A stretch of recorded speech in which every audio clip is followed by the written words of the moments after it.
And thank you very much for those kind words of introduction. Much appreciated. Just quickly going through our forward-looking statements, but more importantly, to just give you a bit of a background to who we are. As was introduced, I am a partner in Lumina Capital, which is a private equity fund. It is owned by its principals, myself and my partners, but the principal investor is a gentleman by the name of Ross Beatty. Some of you may know Ross from Pan American Silver. He's the founder and chairman of Pan Am. And I was fortunate to join Ross when he started the original Lumina Copper back in 2003. At that time, we essentially went out and tried to acquire as many large undeveloped copper projects as we could get our hands on in North and South America, with the view that we felt that copper price would move. And obviously, as was said previously, we've been quite successful at that, having sold 4 companies over the last 5 years in the copper space. But back in 2008, in the financial crisis, after we'd sold Global Copper just prior to that, we put together Lumina Capital as the group of investors to keep our partnership together, but also to leverage off that skill set that we had developed in terms of developing the copper assets. And we started to look around, and we felt that nickel was an area that we felt the market hadn't really paid close attention to. And we thought there was great opportunity to get into the nickel space and to develop some assets there as well. And hence the reason that Anfield Nickel was formed. So as I mentioned, we are not, I don't profess to be a mine builder. We don't intend to do that. Our skill set is acquiring undervalued assets, aggressively developing them through exploration and engineering, and then selling them. And we're very, very open with regards to our business plan and how we go about it. We fundamentally believe that Anfield Nickel, the size of the resource that we have, the value that we have, is going to be an attractive acquisition target over the course of the next 12 months. So as I said, we're a nickel exploration development company, but we're very focused on only one type of deposit, and that's what we call nickel saprolite deposits, which is part of the laterite group. Laterites actually split into two types. You have the limonites, which you've heard about, the Australian, and the projects that require what we call high-pressure acid leaching technology. And then, of course, the saprolite deposits, which you use ferronickel technology, pyrometallurgy. And we believe that fundamentally going forward, the saprolites are going to be quite attractive as acquisition opportunities. We control 100% of a company called Maya Nickel. Maya Nickel is a Guatemalan company, and we control mineral exploration licenses in the Guatemalan nickel belt. And this is one of the largest undeveloped nickel belts in the world, and I'll go on to show that later in the presentation. And we're one of 3 companies that control all the licenses. And as I said earlier, our business plan is focused on delineating and expanding known nickel laterite deposits in this area, aggressive exploration and drilling, as I'll discuss in a little bit, engineering, and metallurgical testing programs. This is our current 43-101 resource estimate. We currently have, if you add them all up, it's about 97 million tons containing just under 3 billion pounds of copper, 3 billion pounds of nickel, or approximately 1.3 million tons of contained nickel, making it one of the larger resources in the world in terms of undeveloped nickel projects. I'm just going to give you a bit of our view on nickel and some of the uses and background on the market. The largest single use of nickel is in the stainless steel industry. And so it's essentially, if you're growing a market-based economy, stainless steel is a fundamental. With regards to nickel, its corrosive, anti-corrosive properties in terms of stainless steel piping is probably the largest use. So anything that you see in the petrochemical industry, the food industry, and the chemical industry uses stainless steel piping, and there's a large quantity of nickel involved in that. Other growth areas at the moment in terms of nickel usage is related to high temperature alloys, primarily in the aerospace industry, and then of course the nickel carbide and nickel battery technologies. Nickel price peaked in 2007 when it touched $25 a pound. Currently trading, I think today, is about $9.70. From our perspective and our project, as we'll show later, great price for us. We don't need it to go any higher. Certainly we don't want it to go any lower. But the basic fundamentals on nickel are very, very strong, like you'll see in all base metals currently. And that's driven by obviously growth in terms of demand, and I'll talk a little bit more about this with regards to China. The forecasts I'm giving here are quoted from Roskilde. I think consensus analyst opinions are slightly lower than this. Roskilde is quoting quite an aggressive growth rate. I think analysts are probably in the 4 to 6% growth rate going forward, and that is all driven by the China factor. Base metals, as we all know, is primarily driven in what's happening in China today. If you don't believe in the China story, don't invest in base metals. But demand in China is actually slowing on a percentage basis.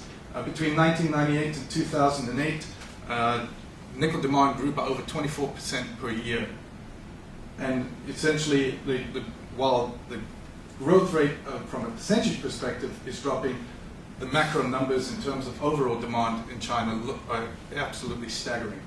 And as you can see, in 1998, China was a net exporter of nickel.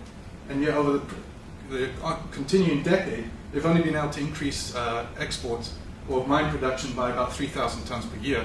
And yet, as you can see, with demand increasing very, very significantly. So we really believe the market for nickel is going to be robust going forward. It's growing approximately 92,000 tons per year. To give you a capital number associated with that, that's about $4.5 billion of new capital that has to be spent to keep up with demand right now, which is unprecedented numbers. And you see the same thing in copper, and you'll see it to a lesser extent in lead and zinc as well. As I said earlier, it's driven by China, and we see significant shortfalls in the Chinese domestic supply, which is forcing the Chinese to come out into the world market and start to look at acquiring additional projects and to secure their security of supply, like they've done in copper, and we're seeing the same thing now in nickel as well. So with that in mind, let's move on to ourselves and Guatemala and the Guatemala Nickel District. These nickel laterites were discovered in the 1950s. It was all done by Inco. Inco did most of the exploration all the way through, and to the culmination and construction of a mine called Exmibal back in 1977. Exmibal ran for 3 years before being closed and put on care and maintenance due to the fact that they were using bunker fuel oil to power their power station. And as you know, in 1980, oil prices went up, nickel prices went down, and it was put on care and maintenance. The project didn't reopen, but was bought by Sky Resources from Inco in 2006. And through a series of transactions, the project is now owned by Solvay, a Russian private equity fund. Our mineral rights are all around this project, and as I'll show in a minute, work on our project started in the 1970s, a number of different companies culminating in BHP Billiton acquiring the project in 2005. BHP actually wanted to put the entire district together, but were unable to do so prior to Sky being bought by Hudbay Minerals. During the financial crisis, or prior to the financial crisis, as many of you may know, BHP ran into a problem with its Ravensthorpe mine, a brand new mine it built in Australia, spent just under $2 billion to build it, fundamental technical fatal flaw in the project, and the mine was closed after 18 months of production. With that, BHP got rid of its entire nickel division, bar one asset. This project came up for sale in the financial crisis, and we were fortunately one of the few people in the world at that time who had some cash, and we got a fantastic deal buying the project for about $2.5 million and issuing a 1.5% NSR royalty. To put this in perspective, BHP by itself had spent over $45 million at exploring the project. So it was a great opportunity for us to acquire it at that time. Just a quick geology lesson with regards to what nickel laterites are. Nickel laterite deposits are essentially a soil-based deposit, and what you they generally form in equatorial regions of the world. You essentially have a rock called peridotite, which has very low levels or low grades of nickel, but very high amounts of iron. And in these equatorial environments, you get this chemical, you get this chemical reaction occurring with the heat and moisture, forming these soils. Initially, what you get is what we call saprolite, and as the chemical processes continue, above that you get this clay material called limonite forming over it. The interesting thing about it is, as I said previously, they both require completely separate metallurgical extraction processes. With the limonite, you have to put it in a pressure vessel, heat it up, and add sulfuric acid, and if you get the chemistry right, you should precipitate nickel into solution. With regards to saprolites, you use what we call ferronickel technology. Essentially what you do is you mine the material, you dry it, You calcine it in a rotary kiln. That material then goes into a smelter or a furnace, and you produce ferronickel. It's a material that contains about 70 to 80% iron and between 20 and 30% nickel. The only use of ferronickel is in the stainless steel industry, and it goes straight into that as a feedstock for production of stainless steel. What is really interesting about Guatemala, and what's unique about Guatemala compared to the rest of the world, where you generally see this lithology, is we don't have that much limonite left. It runs about 10 to 15% of the total deposits, and essentially what's happening there is it's all being eroded away.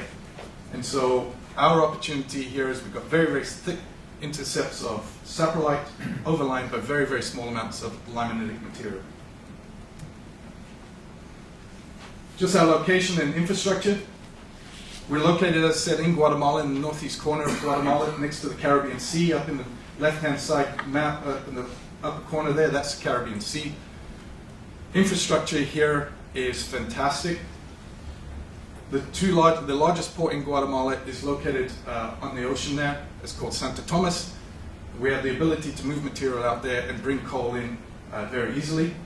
The lake and the river system is navigable, so you can use barge traffic to bring material in. Paved roads, all in the vicinity, and we also have power within 2 kilometers of the project site. With regards to on the left-hand side, a number of different colored blocks there. We're essentially all the greens and the reds. And as we mentioned earlier, the Phoenix project, or Axmibao, is in blue, and we essentially surround it. And this is just our licenses in more detail. We have 54,000 hectares of exploration licenses, albeit that we're only concentrating on a small amount of them, about 4 or 5. So what have we been doing, and how have we been developing this project? We initiated our drill program in January of 2010. At that time, the project contained about 30 million tons of material. So essentially over the last 2 years, we have increased that threefold to up to just under 100 million tons. That has been on a 53,000 meter program. We're currently closer to about 50,000 meters drilled to date. And our current drilling, as we're drilling at the moment, is expanding one certain area. We've found a very, very nice new high-grade area, and upgrading the resources at our Secho, the core part of the project, from the inferred to indicated category. But more importantly is, in July, we released our preliminary economic assessment on the project in terms of our work to technically de-risk the project. And we were very happy with the results of that. It's got extremely robust economics, driven by our low strip ratio, as I mentioned earlier, our good existing infrastructure in the area, and our large mineral resource. Our actual preliminary economic assessment only uses essentially half of our resource for a 30-year mine life. Essentially, we could operate a mine here for over 60 years at the moment. So the opportunity for an acquirer to both look at a long-lived asset and or look at expanding the mine greater than what we've actually done on our base case is certainly there. The salient details of our PEA: approximately 20,000 tons of production per year of nickel at a capital cost to construct a mine of just about $1.2 billion. Operating costs are around about $3.14, a bit accurate, let's call it $3 a pound. So with the nickel price where we are today, certainly the economics are extremely robust from an operating cost perspective. That number puts us just above the lower quartile of the cost curve. NAV of the project right now, just over $600 million, and the IRR just over 14%. So very, very happy opportunity for us, very happy result of our preliminary economic assessment. And we are now moving the project forward to pre-feasibility study. That will be completed in next year. But frankly, from our experience and what we've done with regards to our copper companies in the past, we've now technically de-risked the project. There is enough information from a technical perspective for a potential acquirer to be able to look at an acquisition opportunity with us, and we're moving down that road as we speak as well. This is just a view of the current mine plan. As I said, the area between the two areas there, that's the Axmibao, the operating mine that Solway has acquired. So very, very located right next door to that, primarily with the assets on the left-hand side. But what does that all mean? Why do we think we've got a great opportunity here to sell this project? Well, size is always something that the major mining companies and certainly the large nickel producers are looking for. And this kind of gives a bit of an outline of where we see things with regards to our project today. What we have here is the universe of laterite projects outlined by Xstrata and Iramet. It's certainly not complete. I know of certain other projects that sit out there, and certainly this is their view with regards to cutoff grades. So, you know, certain other projects could have different cutoff grades. But essentially, it's just a large view with regards to just placing our project in general. The blue projects are the limonites. As I said, the high pressure acid leaching opportunities, and the reds are the saprolites. What you should be able to see from that very, very quickly is the large proportion of squares to circles. The squares are operating mines. And essentially, there's very few undeveloped saprolite projects that aren't mines today that have been developed. And there are a significantly larger amount of the limonites. And that comes down to the technical risk associated with use of high pressure acid leaching versus ferronickel, and hence the reason that we wanted to be in the saprolites. As we stand today, we're in the top 10 largest top 10 largest saprolite deposits ever discovered. This graph gives us, I think we're number 5 here. I've seen other graphs that put us at number 9. But essentially, we put us with our next door neighbor, CGM there, outlined. You move all the way to the right, and you see that orange little block there. That kind of puts the district in perspective. It's the second largest saprolite deposit in the world. And hence the reason that you're seeing people coming into Guatemala and looking to acquire these projects there. Environment and community plan. This is a cornerstone of how we operate in Guatemala. We have a strong commitment to our local communities. You are going to be impacting them, and we're very, very happy that we've got strong support with them, both at the political level, having themselves gone to the president with letters of support for the project and moving the project forward. We're currently in the process of applying for an exploitation license on the major part of the project called SECHO, and in consultation on our environmental impacts study as we speak at the moment with the government. Directors, officers, management, you'll see a lot of what we call Lumina Asset Management. Lumina Asset Management is the general partner of Lumina Capital. We run this company on a day-to-day basis. And our share structure and cash. Just under $10 million in the bank right now. This should see us through, we believe, through our sales process.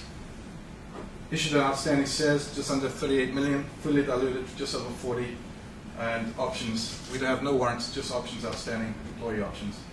As I mentioned earlier, Lumina Capital, we currently control 35% of the shares of the company.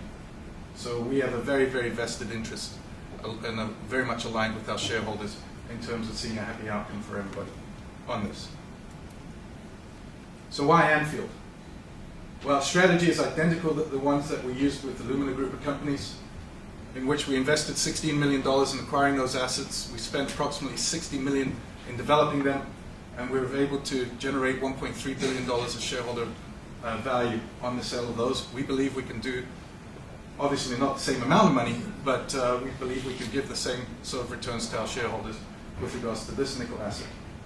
Hopefully from this presentation you get that we have a project that has extremely robust economics, that is a very significant nickel asset in the world, and as I said earlier, we intend to divest, and we make no bones about it. We believe we've got an asset that we intend to be able to sell in 2011, 2012. So thank you very much for the opportunity to come and speak to you today. I'll happily take any questions that anybody may have. Thank you.